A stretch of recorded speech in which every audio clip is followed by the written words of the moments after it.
కీర్తనల గ్రంథం 2వ అధ్యాయం 12 వచనాలు ఉన్నాయి. ఒక వచనం నేను, ఒక వచనం మీరు. మన ధ్యానం కొరకై మనం చదువుకుందాం. కీర్తనల గ్రంథం 2వ కీర్తన.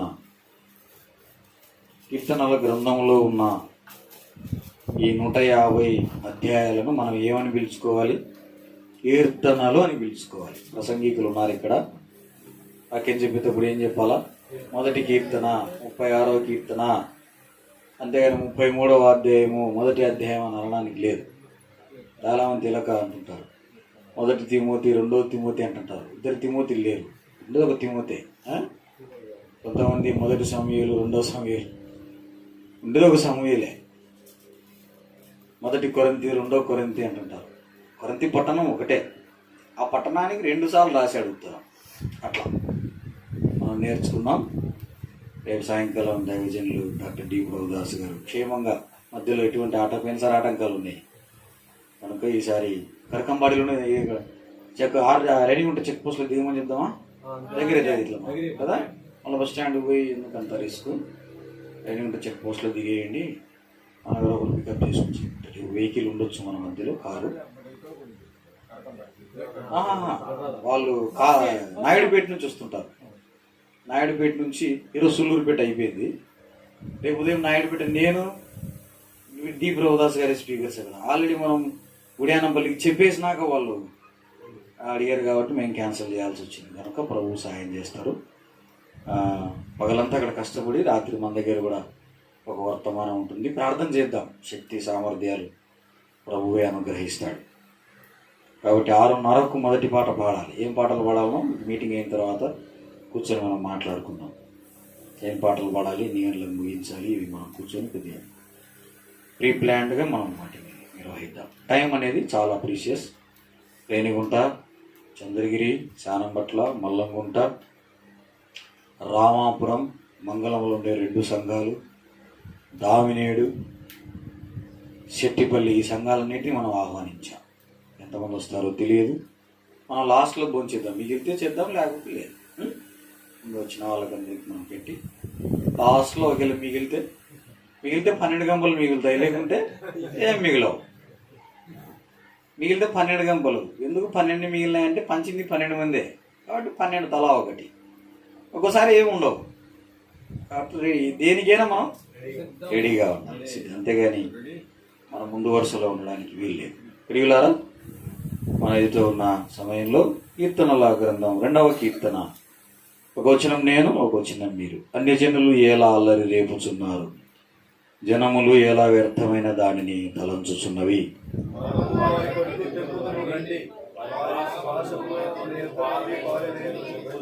భూరాజులు యెహోవాకును ఆయన అభిషిక్తునికి విరోధముగా నిలువబడుచున్నారు. ఏలికలు ఏకీభవించి ఆలోచన చేయుచున్నారు.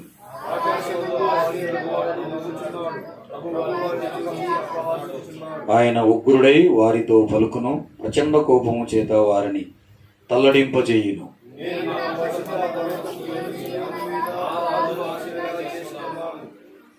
కట్టడను నేను వివరించెదను, యెహోవా నాకు ఇలాగ సెలవిచ్చెను. నీవు నా కుమారుడు, నేను నిన్ను కనియున్నాను.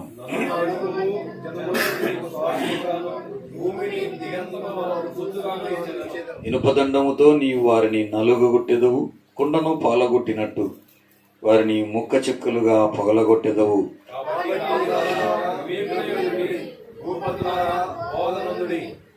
భయభక్తులు కలిగి యెహోవాను సేవించుడి, గడగడ వణుకుచు సంతోషించుడి.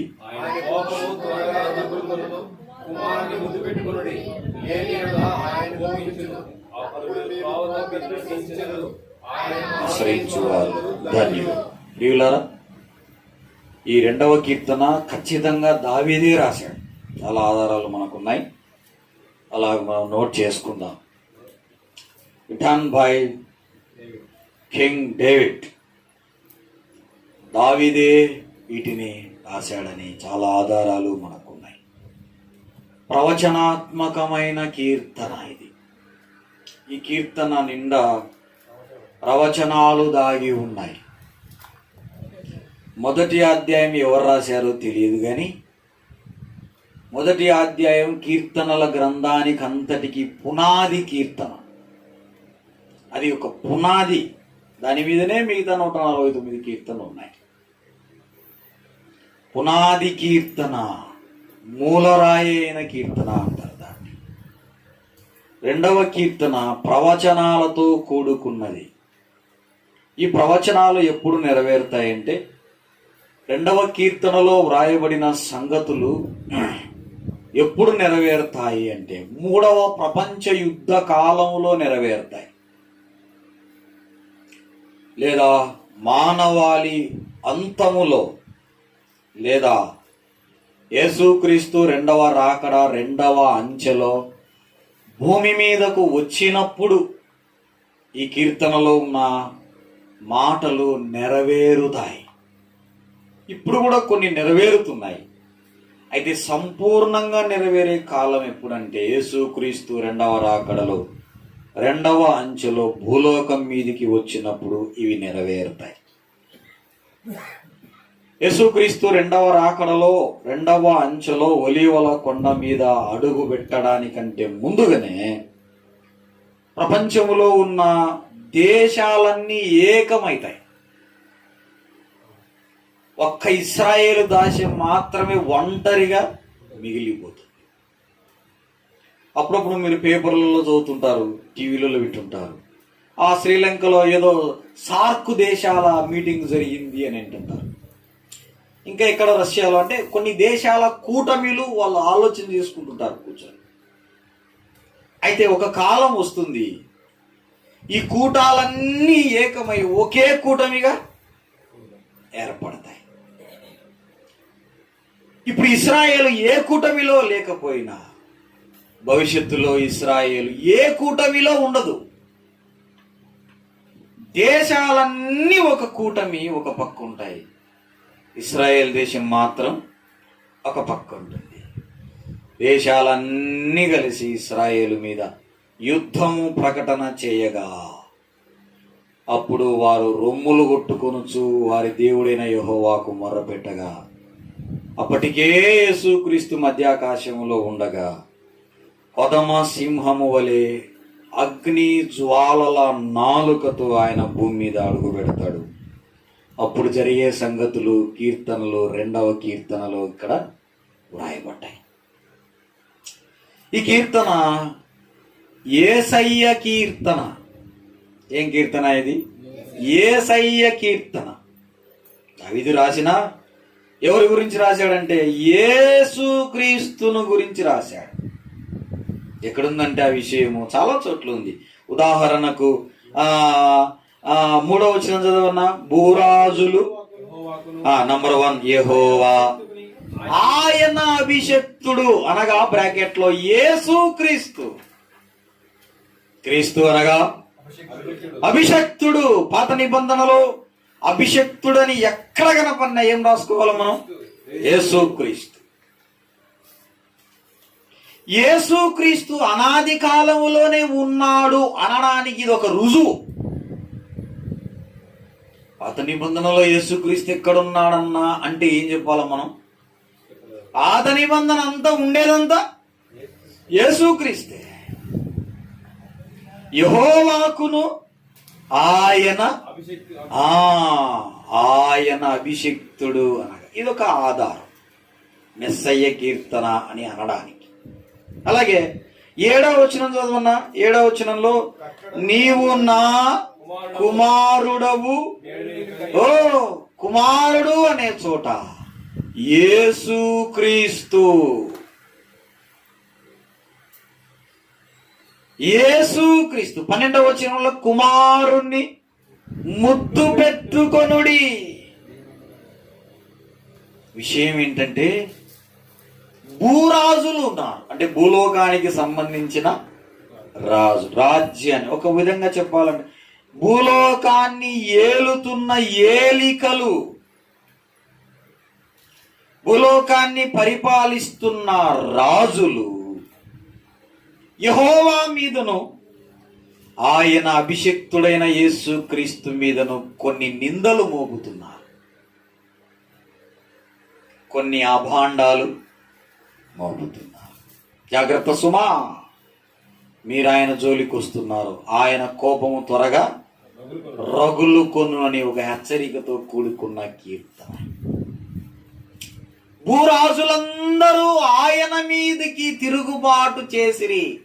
భూరాజులందరూ అంటే భూలోకములో ఉన్న దేశాల ప్రధానమంత్రులందరూ ఇశ్రాయేలు దేశం మీదకి యుద్ధము ప్రకటించిన సందర్భం.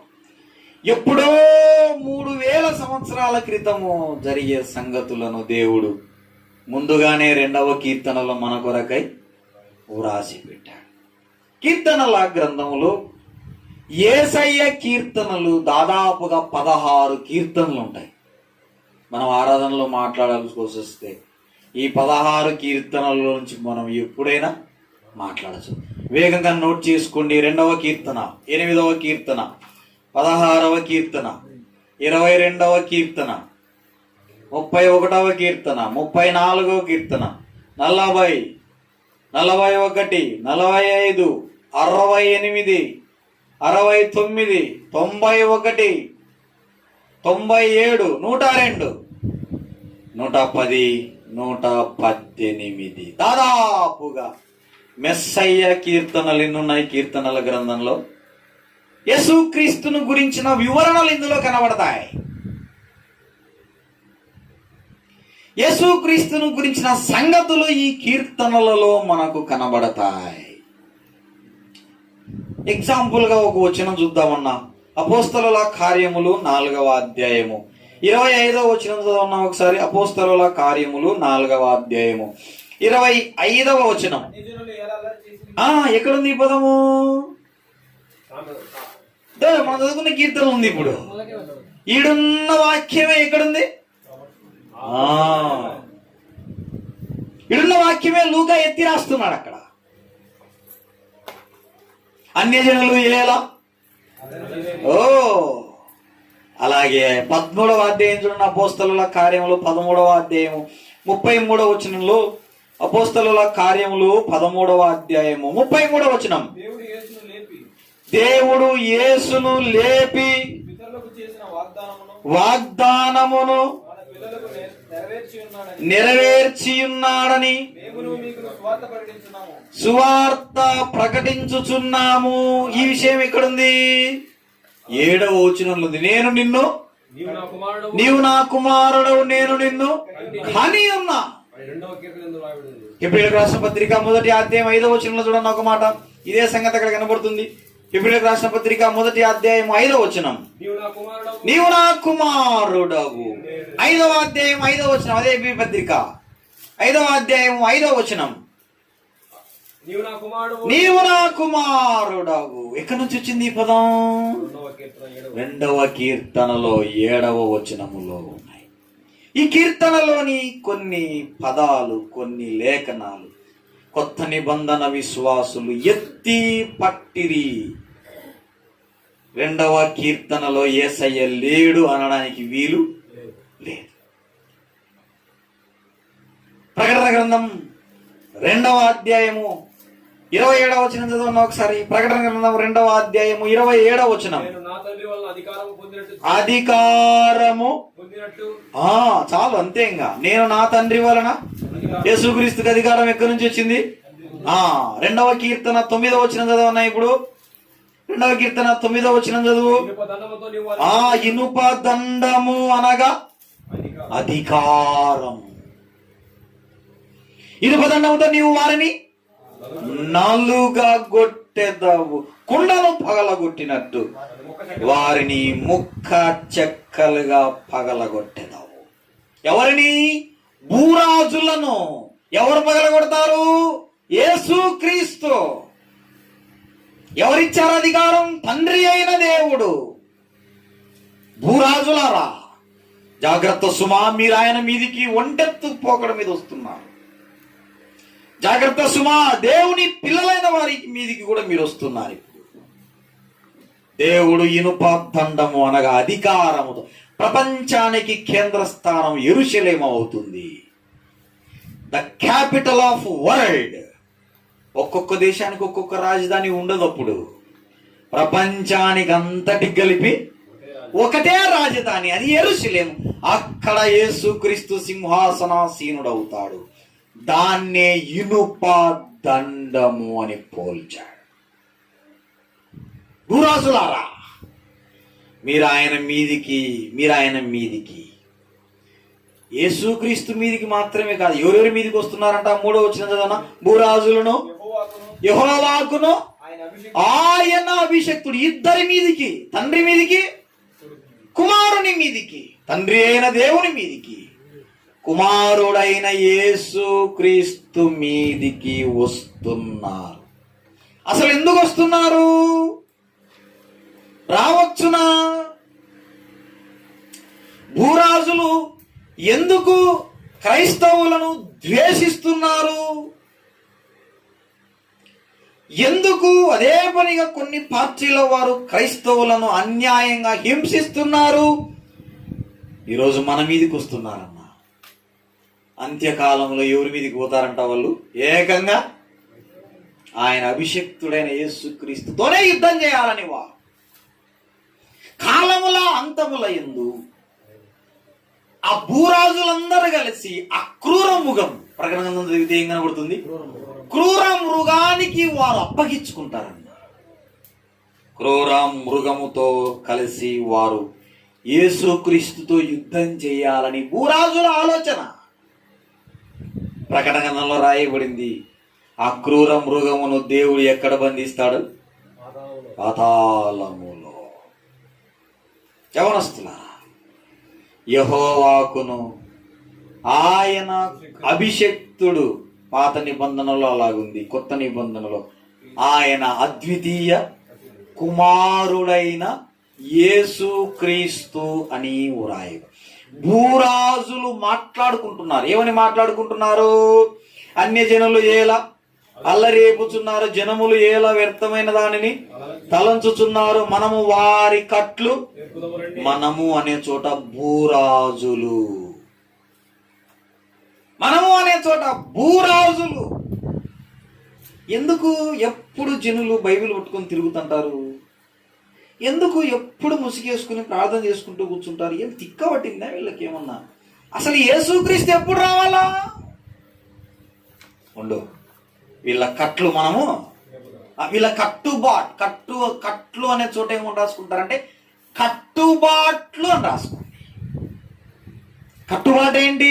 ఆదివారం అయితేనే అన్నా మన కట్టుబాట్లు ఏంటన్నా? ఆదివారం అయితేనే ఆరాధన చేయాలి. మన కట్టుబాటు ఏంటి? సమయం దొరికితే పత్రికలు తీసుకొని వీధులలో నిలబడాలి. మన కట్టుబాటు. మన కట్టుబాట్లేంటి? జారత్వమునకు దూరంగా. మన కట్టుబాట్లేంటి? వ్యభిచారానికి దూరంగా. మన కట్టుబాట్లేంటి? క్రైస్తవుల కట్టుబాట్ల వలన దేశానికి మేలు జరుగుతుందమ్మా. A good Christian become a good citizen. ఒక మంచి క్రైస్తవుడు దేశానికి మంచి పౌరుడు కాగలడు.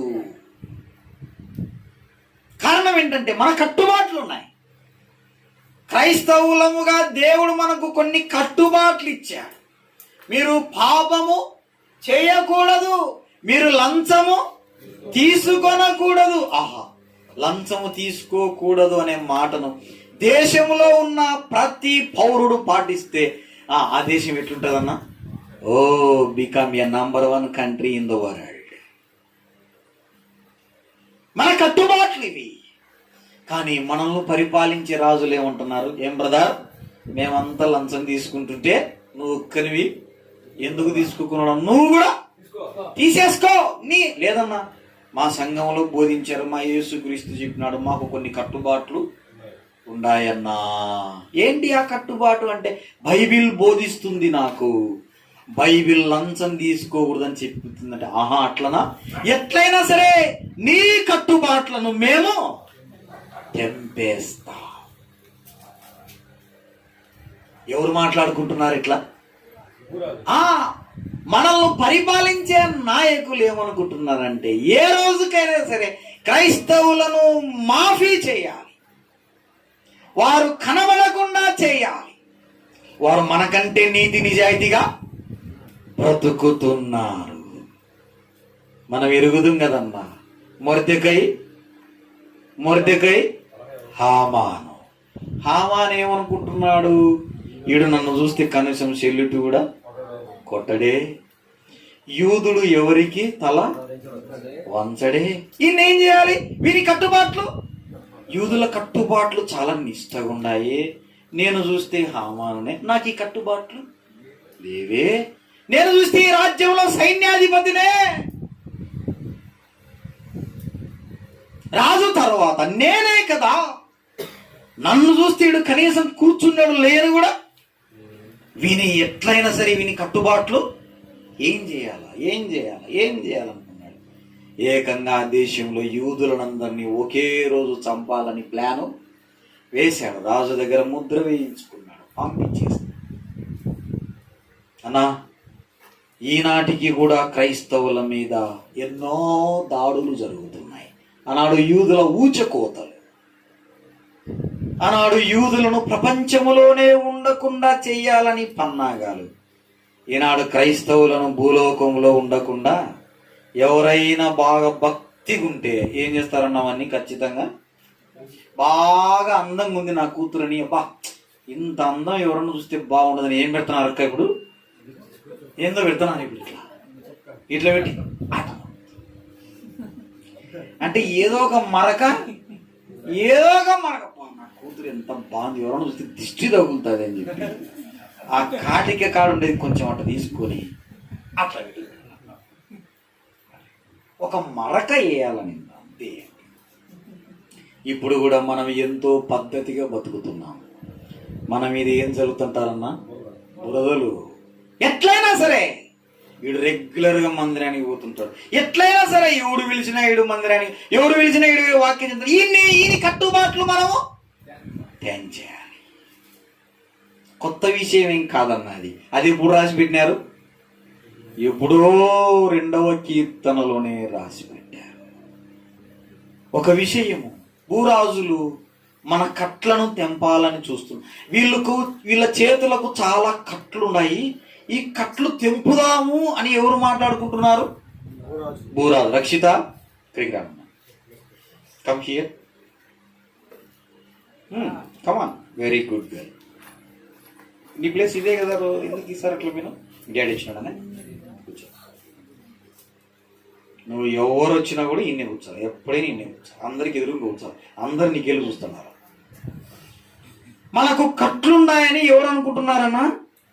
భూరాజులు అనుకుంటారు. వాస్తవంగా నిజంగా నీకు యేసుక్రీస్తు, వాళ్ళు ఏమనుకుంటారు? యేసుక్రీస్తు వీళ్ళ చేతులకు కట్లు, మందు తాగకూడదు అని కట్లేసేసినాడు వీళ్ళకు. లోకంలో పేకాట ఆడకూడదని యేసుక్రీస్తు వీళ్ళకు కట్లేసేసినాడు. మనం ఈ కట్లను తెంపితే వాడు కూడా మనతో పాటు పేకాట ఆడతాడు, మందు అవుతాడు అని భూరాజుల ఆలోచన. అన్నది శ్రద్ధగినండి. 2వ కీర్తన కొంచెం లోతు ఉంటుంది. నాకు తెలిసి బహుశా ఇది ఎక్కడ ఎవరు చెప్పిండారు కూడా నాకు తెలిసి. 10 ఏళ్ళ నుంచి నేను ఈ జిల్లాలో ఉన్నాను, చాలా సంఘాలు తిరిగాను. బహుశా ఇది ఎవరు దాదాపుగా నాకైతే వినపలేదన్నా. ఒకవేళ మీకు ఎవరన్నా వినపడిందేమో. 94 నుంచి ఎవరన్నా వినిపించినారో నాకు తెలియదు అన్నా. కొంచెం శ్రద్ధ అయినండి. భవిష్యత్తులో ఎవరు అడిగినా 2వ కీర్తన మనం చెప్పేటట్టున్నారా? జాగ్రత్త. నా ఆశదే. ఈ జిల్లాలో ఎవరు ఏది అడిగినా, ఎక్కడ అడిగినా మనం తక్కువ తీసి అసలు తీయాల్సిన అవసరం లేదు, టక్కడక్క నోట్ల నుంచి చెప్పేస్తున్నాం. నా అంబిషన్ కూడా అదే. ఎవరు ధ్యానం చేసి ఎక్కడ ఎవరు ధ్యానం చేస్తున్నారో నాకు తెలియదు. కానీ మనం ఎవరైనా బురద చల్లాలని మనకు గెలిపితే మాత్రం మనం దీటైన సమానం ఇస్తాం. భూరాజులు ఏమనుకుంటున్నారు? నిజంగా యేసుక్రీస్తు మనకు కట్లేసినాడక్క, మన చేతులు కట్టేసినాడా? పాపులను రక్షించుటకు దేవుడు రక్షించడానికి వచ్చాడు, గాని మన చేతులకు సంఖ్యలు వేయడానికి యేసుక్రీస్తు రాలేదమ్మా. పాపపు సంఖ్యలలో ఉన్న మనల్ని విడిపించడానికి యేసుక్రీస్తు వచ్చాడు, గాని మనకు కట్లు వేయడానికి ఆయన రాలేదన్న. అయితే ఒక విషయం, కట్లు విప్పాడు, పాపపు కట్లు విప్పాడు, గాని ఇంకొక కట్లేసి పెట్టినాడన్నా. ఏం కట్లవి? సేవా కట్లు వేసి పెట్టినాడు. పాప భారము మన మీద నుంచి దించేసినాడు కానీ ఇంకొక భారం మీద మోపినాడు మన మీద. ఏ భారం అది? సేవా భారం. ఒకప్పుడు మన మీద పాప భారం ఉన్నది. యేసుక్రీస్తును నమ్ముకున్న తర్వాత ఆ భారం ఏమైపోయింది? అది అది అది తొలగించేసినాడు. ఇప్పుడు ఇంకొక భారం పెట్టినాడు. ఏం భారం అది? సేవా భారం. సేవ, ఆత్మల రక్షణ అనే భారం. పౌలు అంటాడు, నా దాయాదులు లేదా నా సహోదరులు రక్షణ పొందాలని, లేదా ఇశ్రాయేలు జాతి రక్షణ పొందాలని నా హృదయాభిలాష. పౌలు అంటాడు, సంఘములన్నింటినీ గూర్చిన చింత పౌలుకి. ఏ భారం ఉంది? పౌలుకు సేవా భారం.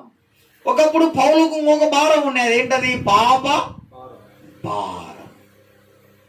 ఒకప్పుడు పాపపు సంఖ్యలు మనకున్నాయక్క.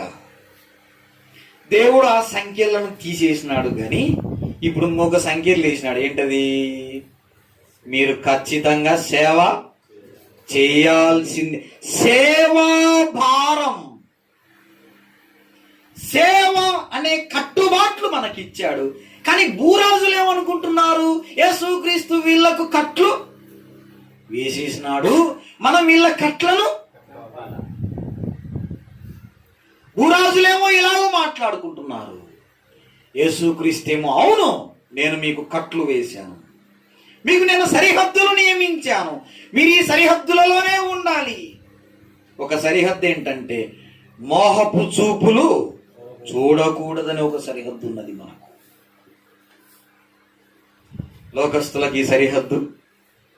కానీ లోకస్తులు ఏమనుకుంటున్నారంటే వీళ్ళకు స్వతంత్రమే లేదు, వీళ్ళు అనుకున్న బ్రాండ్ తాగనీకే లేదు, వీళ్ళు అనుకున్న సినిమా చూడనీకే లేదు, వీళ్ళు ఇష్టం వచ్చిన డ్యాన్స్ వేయనీకే లేదు. వీళ్ళ యేసుక్రీస్తు వీళ్ళకు కట్టుబాట్లు ఇచ్చేసినాడు, వీళ్ళని కట్టేసినాడు రా యేసుక్రీస్తు. మనం వెళ్ళి వీళ్ళ కట్లను. స్నేహితులారా, ఇది భూరాజుల ఆలోచన.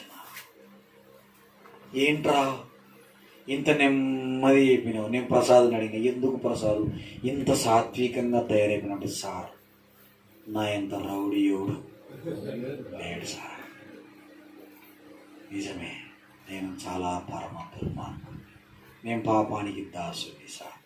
ఇప్పుడు యేసుక్రీస్తుకు దాసుడు అట్లే ఉంది కానీ పైన పేరు మారింది. పాపానికి దాసులమైన మనలను దేవుడు క్రీస్తుకు. అందుకే పౌలు పత్రికలు మీరు చదవండి. యేసుక్రీస్తు దాసుడను, దాసుడను. I am the servant of Lord Jesus Christ. I am the servant, I am the servant, I am the servant. అన్నా మనం కూడా సర్వెంట్ ఆఫ్ గాడ్ అని ఉండాలా. Servant of society, servant of trust, servant of common person అని మనం ఎప్పటికీ. మనం పాపానికి దాసులమే కానీ దేవుడు పాప దాస్యము నుండి మనల్ని ఏం చేసినాడన్నా? ఆయన విడిపించాడు. ఒకప్పుడు ఆదివారం మందిరానికి వచ్చే వాళ్ళమేగా. నేనైతే ఆదివారం వస్తే మధ్యాహ్నం ఒక సినిమా, సెకండ్ షో ఒక సినిమా. మందిరం అయిపోతానే మధ్యాహ్నం మ్యాట్ని, రాత్రి ఫుల్గా తిని సెకండ్ షో. రాత్రి ఎప్పుడో 12:30కు వచ్చేవాడిని అంతే.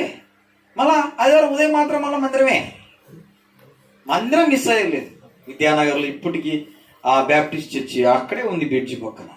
చదువుకుంటాడు, ఉదయం రాజు మందిరానికి పోతాడు, మధ్యాహ్నం చికెన్ తినడం మ్యాట్ని, రాత్రి సినిమాకి పోతే ఓ వద్దులే ఇంకా హాస్టల్ మూసేసి ఉంటారు. ఎంటమ్మడే వాచ్మెన్ దగ్గరికి పిలిచరే వానికి ఒక కోట బాటలు ఇచ్చేయండి, వాడు కోట తాగుతాడు, మన లోపలికి పంపి అయిపోయింది.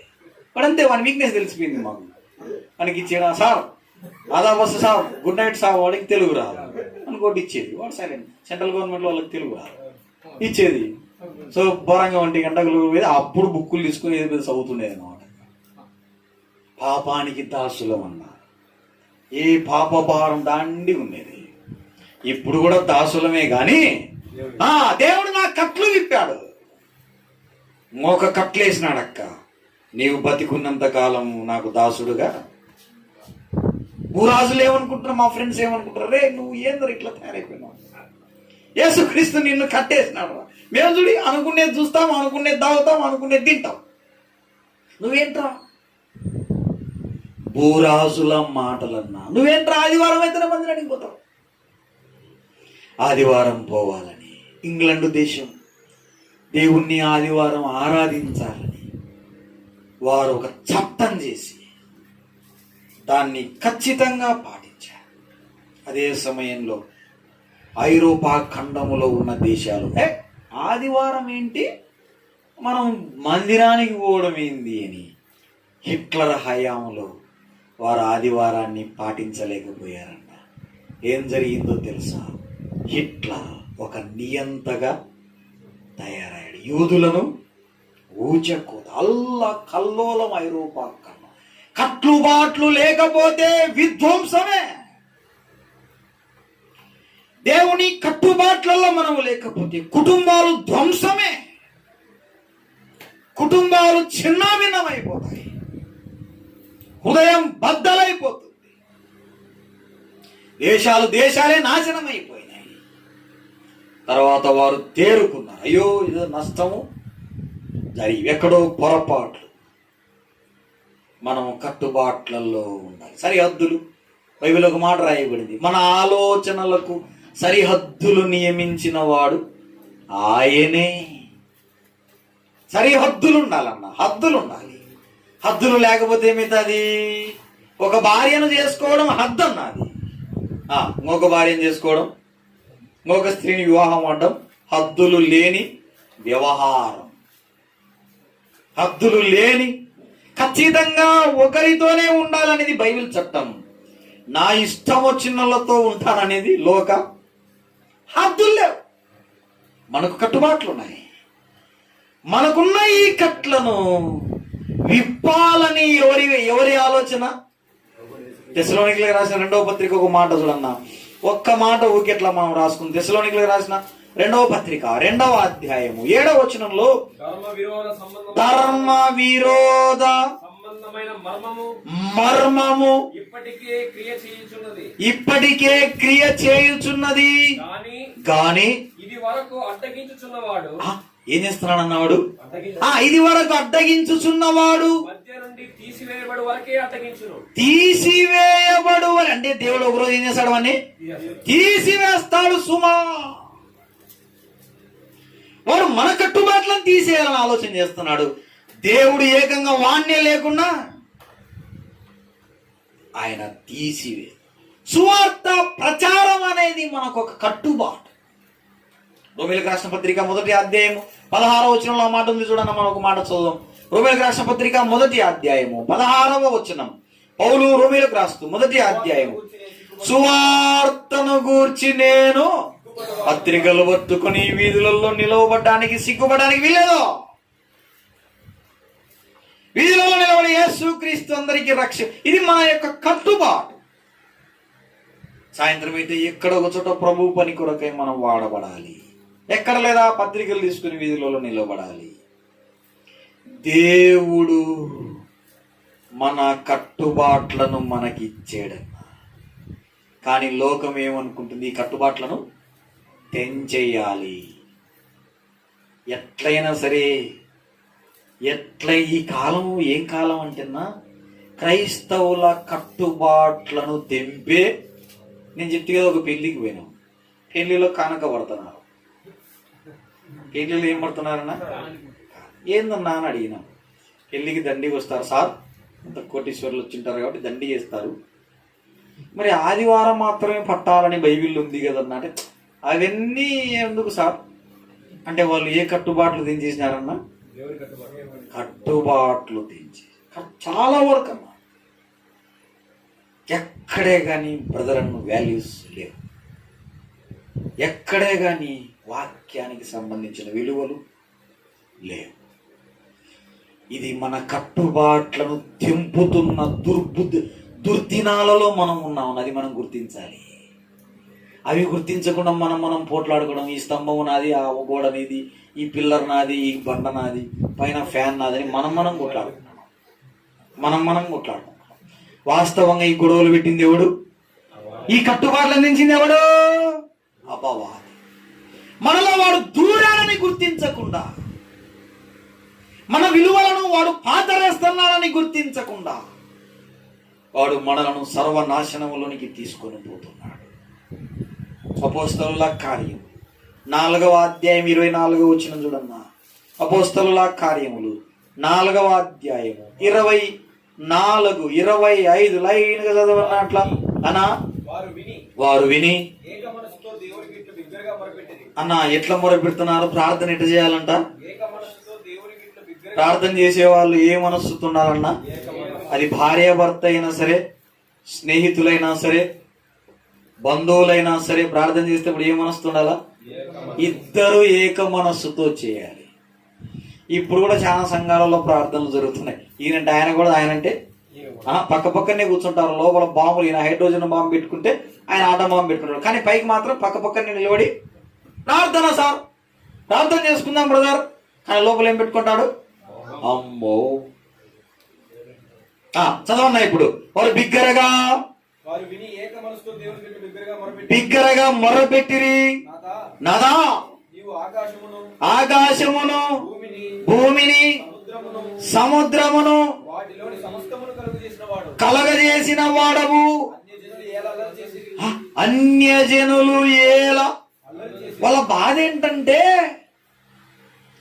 అన్యజనుల బాధ ఏంటంటే, ఎట్లా చేసి వీళ్ళు మంచోళ్ళు అయిపోయినారు కదా క్రైస్తవులు. వీళ్ళు ఎట్లా చేసి సాయంత్రం అయితేనే వాళ్ళ దేవుని పని వాళ్ళు చేసుకుంటున్నారు. అపోస్తలులు ప్రార్థన చేసేటప్పుడు కూడా 2వ కీర్తనలో ఉన్న విషయాలు ఎత్తి, 2వ కీర్తనలో అన్యజనులు ఎలా అల్లరి చేయుచున్నారు. చదవన్న వచనం. అన్యజనులు ఎలా అల్లరి చేయుచున్నారు, వ్యర్థమైన ఆలోచనలు పెట్టుకొనిరి. ఆయన అండర్లైన్ చేసుకున్నా. ఇది మనకు ఇక్కడ వచ్చింది కదా. 2వ కీర్తనలో ఏముంది? యెహోవా మీదను ఆయన అభిషక్తుని మీద రాయబడింది. ఇక్కడేం రాయబడింది? ప్రభువు మీదను ఆయన క్రీస్తు మీదను. వచ్చిందా పదం? మనకి ఇప్పుడు ఆన్సర్ దొరికింది కదా అన్న. రండన్న బైబిల్ స్టడీకి ఎన్నో ధ్యానం చేద్దాం. ఎంతసేపు అని చెప్తా నేను. సాయంత్రం కొంచెం టిఫిన్ చేసినానంటే ఇంకా రాత్రి దాకా చెప్తాను. నాకేం ఇబ్బంది లేదు. Very simple. యెహోవా మీదను ఆయన అభిషక్తుని మీదను అని రాయబడింది. కొత్త నిబంధనలో ప్రభువు మీదను, పాత నిబంధనలో యెహోవా, కొత్త నిబంధనలో ఏమైంది? అది ప్రభు ద లార్డ్. పాత నిబంధనలో అభిషక్తుడు అని రాయబడింది. కొత్త నిబంధనలు ఏమని రాయబడింది? యేసు క్రీస్తు. చదవన్నా. యేసు ఆయన క్రీస్తు మీదను. ఎవరు లేచినారన్నా? మన మీదకి ఎవరు లేస్తున్నారక్క? ఇప్పుడు మన మీదకి లేస్తున్నారక్క. అంత్య దినాలలో ఎవరి మీదకి లేస్తారు? ఏకంగా యేసు క్రీస్తునే యుద్ధం చేయాలని.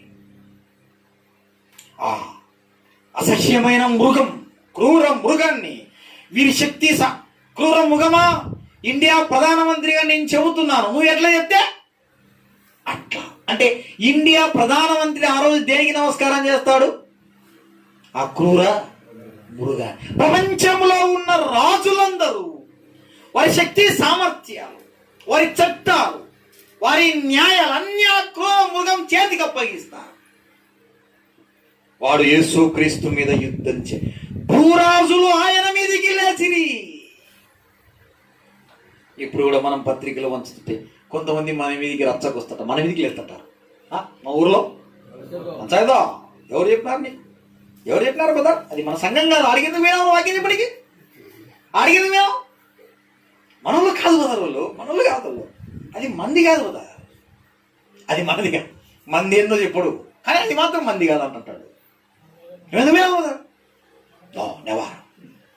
భూరాజులు మన మీదికి, అధికారం కలిగిన వారు మన మీదికి. అది చాలా పాత న్యూస్ అన్న. ఈరోజు మనం కొత్తగా మాట్లాడాల్సిన అవసరం. మన మీదికి లేస్తారన్నది చాలా పాత విషయం. యేసుక్రీస్తును శిలువ వేస్తారన్నది పాత విషయం. అంత్య దినాలలో ఆయన అభిషక్తుడే యేసుక్రీస్తు మీదికి అందరూ కట్టగట్టి నిన్ను చుట్టుముట్టి నీ మీదికి యుద్ధం ప్రకటిస్తారు. భూరాజులు ఆయన మీదికి లేచిరి. చదవండి, ఇంకేముంది అక్కడ? అధికారులను. అంటే ఇండియా అధికారులు, అమెరికా అధికారులు, రష్యా అధికారులు అందరూ ఏమవుతారన్నా? ప్రపంచమంతా ఒక తాటిపైకి రాబోతున్నది. ప్రపంచ దేశాలన్నీ ఒక కూటమిగా ఏర్పడబోతున్నాయి యేసు క్రీస్తు మీద యుద్ధము చేయడానికి. స్నేహితులారా, ఇది ఎంతో కాలం లేదు, మన తరంలోనే జరుగుతుంది. ఇది ఎంతో దూరం లేదు. ప్రతి నేత్రము యెరూషలేములో జరిగే సిచ్యువేషన్ చూస్తారంటే ఏందో అనుకున్నా.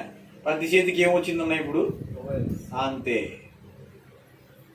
నేను అనుకునేవాడిని ప్రతి నేత్రం ఎట్లా చూస్తుందబ్బా, ఈ ఆడో జరిగేది ఎట్లా చూస్తాం అనుకున్నా.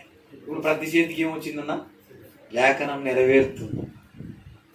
ఆ ఇద్దరు ప్రవక్తల శవాలు రోడ్డు మీద ఉంటే దాన్ని లైవ్ టెలికాస్ట్ చేస్తుంటే ప్రపంచంలో అందరు దాన్ని, ఆ కాలం వచ్చిందన్న. ఇక యేసుక్రీస్తు రాకడ తమ్ముడు ఎంతో దూరం లేదు. చాలా మంది అనుకుంటున్నారు ఇంకా చానందులే, మేము పెళ్లి చేసుకోవాలా, పిల్లలు కనాలా, మేము ₹1 పెట్టి అది కట్టుకోవాలి, ఇది చాలా అనుకుంటున్నారు. కానీ ఎంతో కాలం లేదు. ఇదిగో వచ్చుచున్నవాడు. ఇప్పుడు ప్రపంచ పరిస్థితులను మీరు గమనించండి. శత్రు దేశాలు కూడా ఇప్పుడు ఏమవుతున్నాయి, మిత్రులవుతున్నారు. బద్ధ శత్రువులైన దేశాలు కొన్ని. ఎందుకు? యేసుక్రీస్తును రాత్రి పట్టుకున్నారు, తెల్లవారేసరికి పిలాతు దగ్గర పెట్టినారు. అంతవరకు హేరోదుకు పిలాతుకు మాటలు ఆ రోజే మాట్లాడుకున్నారన్న వాళ్ళు. కారణం ఏంటి? యేసుక్రీస్తును చంపివేయాలి. అలాగే కాలముల అంతములైంది. 3వ ప్రపంచ యుద్ధములో దేశాలన్నీ ఏకమైనాయి. ఇశ్రాయేలు మీదికి తిరుగుబాటు, ఇశ్రాయేలును లేకుండా చేయాలి. అసలు యూదులు ప్రపంచంలోనే ఉండకూడదని వారు ఒక తాటిపైకి రాబోతున్నారు. ఆ ప్రవచనమే భూరాజులు ఆయన మీదికి లేచిరి. స్నేహితులారా, రాకడ ఎంతో దూరం. ప్రకటన గ్రంథం 19వ అధ్యాయము 19వ వచనం. ప్రకటన గ్రంథం 19వ లేదా 16వ అధ్యాయం చూడన్న. 16వ అధ్యాయం 14వ వచనంలో ఒక మాట రాయబడింది. 16వ అధ్యాయం 16వ అధ్యాయము 14వ వచనం. ఆత్మలే దేవుని మహాదినమున, రాసుకున్నా, అదే లాస్ట్ డే ఈ భూమికి. దేవుని మహాదినమున జరుగు. దీన్ని 3వ ప్రపంచ యుద్ధం అని రాసుకో. ఏమని రాసుకుంటావో రాసుకో. ఇక దేవుని మహాదినమున జరుగు యుద్ధమునకు లోకమంతటా ఉన్న అన్నా బాగా చదవండి, లోకమంతటా ఉన్న. ఇప్పుడు చైనాకు మనకు సరిపోకపోవచ్చు, కానీ ఒకరోజు వస్తాయి. చైనా మనం బాయి ఈరోజు మనకు పాకిస్తాన్కు సరిపోకపోవచ్చు, కానీ ఒకరోజు వస్తుంది. దేవుని మహాదినం అని రాయబడింది. ఆ రోజు అందరూ ఒకటే, అందరి ఉద్దేశం ఒకటే. ఏంటంటే యేసుక్రీస్తు మీద యుద్ధం. దేవుని మహాదినమున జరుగు యుద్ధమునకు లోకమంతటా ఉన్న రాజులను పోగు చేయవలనని వారి యుద్ధకు బయలు వెళ్ళి. 19వ అధ్యాయం 19వ వచనం చూడన్న. ఇప్పుడు 19వ అధ్యాయం 19వ వచనం అయితే మనకు అర్థమవుతుంది. మరియు ఆ గుర్రము మీద కూర్చున్న వానితోను ఆయన సేనతోను చేయుటకై క్రూర మృగమును భూరాజులను అన్నా అండర్లైన్ చేసుకో. యేసుక్రీస్తు ప్లస్ ఆయన సేనల మీదికి యుద్ధము చేయడానికి ఎవరెవరు జట్టు కట్టినారు ఇక్కడ? లోకములో ఉన్న భూరాజులందరూ, క్రూర మృగము వారి సేన. అంటే లోకములో ఉన్న దేశాలన్నీ ఏకమైతాయి. క్రూర మృగముతో వారు జట్టు కడతారు.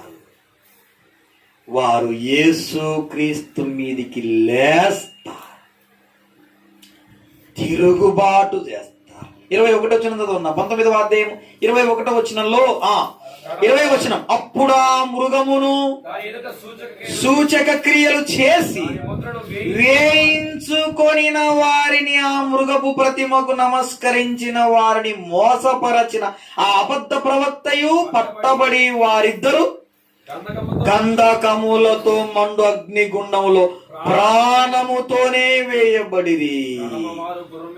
కూర్చున్న వాని నోట నుండి వచ్చిన ఖడ్గము చేత వధింపబడిరి. మాంసములను పక్షులన్నీ కడుపార. అన్న, ఈ 2 వచనాలు కొంత లోతుగా ఉంటాయన్న. ప్రాణముతోనే అగ్నిగుండములో వేస్తాడు. యేసుక్రీస్తు నోట్లో నుంచి వచ్చే అగ్ని ఖడ్గ జ్వాలలకు వారు బలైతారు. వారి మాంసం మీద, భూమి మీద ఉంటే ఎవరు పాతి పెట్టే వాళ్ళు లేరు. చివరకు ఆ శవాలను ఒక్కొక్క పక్షి, పెద్ద పెద్ద పక్షులు వచ్చి, పెద్ద పెద్ద పక్షి, ఇప్పటికే చిలీ దేశంలో ఆ పక్షులు బయలుదేరాయని ఇంటర్నెట్లో ఉన్నాయి. ఆ పక్షులు ఎట్లున్నాయంటే, ఒక మనిషిని ఒక కాలుతో, ఒక మనిషిని ఇంకొక కాలుతో, ఇంకొక 2 శవాలను ఎత్తుకొని పోయి కొండ మీద పెట్టుకొని రోజల్లా తినుకుంటూ కూర్చుంటాయి. స్నేహితులారా, దేవుని మహాదినం భయంకరం. అప్పటికి భూమి మీద సంఘము ఉండదు. అప్పటికి భూమి మీద సంఘము ఉండదు. ఈ పరిస్థితులను మనం చూడకుండా ఉండాలి అంటే ఈ రాత్రికాల వేళ యేసుక్రీస్తును హృదయంలో చేర్చుకుంటే చాలు. శరీరానుసారమైన మనస్సు దేవునికి, ఈ లోకములో ఉన్న భూరాజులందరూ శరీరానుసారమైన మనస్సు కలిగిన వారంతసేపు ఉన్న, మా దగ్గర హైడ్రోజన్ బాంబు ఉంది, మా దగ్గర అణుబాంబు ఉంది, మా దగ్గర కోట్ల రూపాయలు ఉన్నాయి, మా దగ్గర మంచి మంచి మిసైల్స్ ఉన్నాయి. ఈ మిసైల్కు యేసుక్రీస్తు ఏం చేస్తాడు? మా శక్తి ముందు యేసుక్రీస్తు శక్తి ఆఫ్టర్ ఆల్ ఎంత అని. ఎంతసేపు ఉన్న భూలోకములో ఉన్న ఆయుధాలను నమ్ముకున్న శరీరానుసారులైన సైన్యం భూలోక రాజులు. యేసుక్రీస్తుకు భూలోకములో ఒక్క మిషన్ గన్ను కూడా అవసరం లేదు. ఆయన నోట నుండి వచ్చు అగ్ని ఖడ్గ జ్వాలతో వారిని హతం చేస్తాడు. ప్రియులారా, భూరాజులు ఆయన మీదికి లేచి అగ్నిగుండములో పడవేయబడ్డారు. ఈ అంత్యకాలములో మనం సేవ చేస్తుంటే మన మీదికి లేస్తున్న వాళ్ళు కూడా కారాలు మిరియాలు నూరే వాళ్ళు ఉన్నారు మన మీద. వారి గతి ఏమవునో మనకు తెలియదు. ప్రభువే వారికి తీర్పు తీరుస్తాడు. దేవా, వీరేమి చేయుచున్నారు, వీరు ఎరుగరు కనుక వీరిని కూడా క్షమించు ప్రభువా అని మనం కూడా మన మీదికి లేచే వారిని క్షమించి వారి కొరకు ప్రార్థన చేస్తూ అందరికీ మాదిరికరమైన క్రైస్తవ జీవితాన్ని మనం గడపాలని ప్రభు వాక్యంలో నుండి మనతో మాట్లాడుతున్నాడు. దేవుడి మాటలు మన కొరకై ఆశీర్వదించి అనుగ్రహించి ఇచ్చునుగాక.